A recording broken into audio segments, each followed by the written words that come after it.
Okay, so I just want to explain, and Jen, you can jump in when you want to, how we have the cages set up. So you'll notice that we have cardboard on the bottom and in between. Not only for the in-between is obvious because of the cats, with each other, but we also put on the bottom because it's somewhat of a noise buffer. So it just kind of keeps the noise down. Then we set up with a litter pan in the back. Their cages are just going to go right next to the litter pan. Sheets over everybody. What we do have is pillowcases that cats that need extra, extra quiet or fractiousness. We can, what do you call these things? Clothespin them to the here. Every cage is numbered. We have clipboards. You notice the clipboards have this. That's so they're not banging. So everything to be sort of noise conscious and quiet conscious for them. We are going to have fill away. We're also going to have music piped in. We have them up on tables. We may have to drop and do 2 stacks, but for right now, as long as we have the space until I like them this height because you can actually, it's much easier on everybody's backs. I don't like a cat down on the ground. We all know that. That's not easy for them to be on the ground.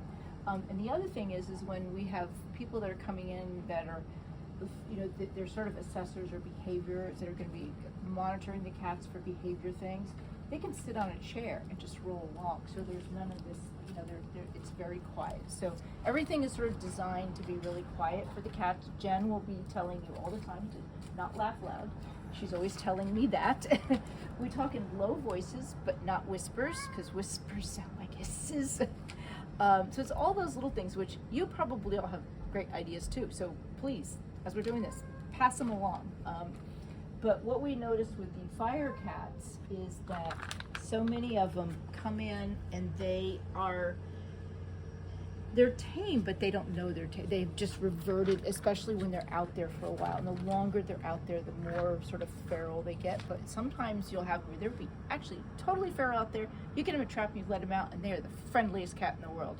Other times, it just takes a while for that inner friendly cat to come out. So our job now is to let these guys recover from the trauma they've been through and look for those signs that they are a friendly cat. And while we're trying to find their homes, and then if we can't find their homes, then we can make best placement options for them. So that's any questions at this point.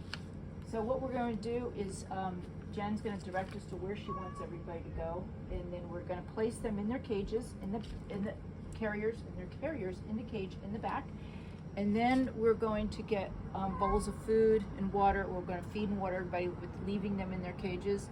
Then we're going to just go around and open up the cages. We're going to do a microchip check, and then clothespin the doors open. It's got a big, nice long handle on it. Yeah, exactly. Again, less stress on them to having to even this is a little bit stressful, but at least it's not a hand.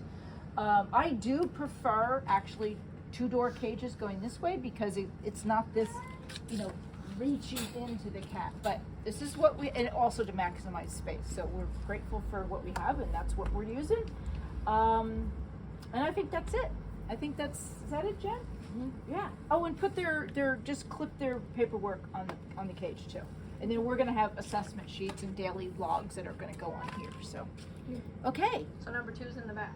Number 2's in the back, where it's real quiet. We'll get lights back there eventually, but they really don't need it. We just need to feed and clean them. So, yeah. Okay. So I'm thinking we should just have the carriers face outward. Yeah, I agree. So And leave the towel on top. So we can unhook it easily. Because then they have a little place to climb up. Flatten the handle so that makes a little vertical space for them to get up.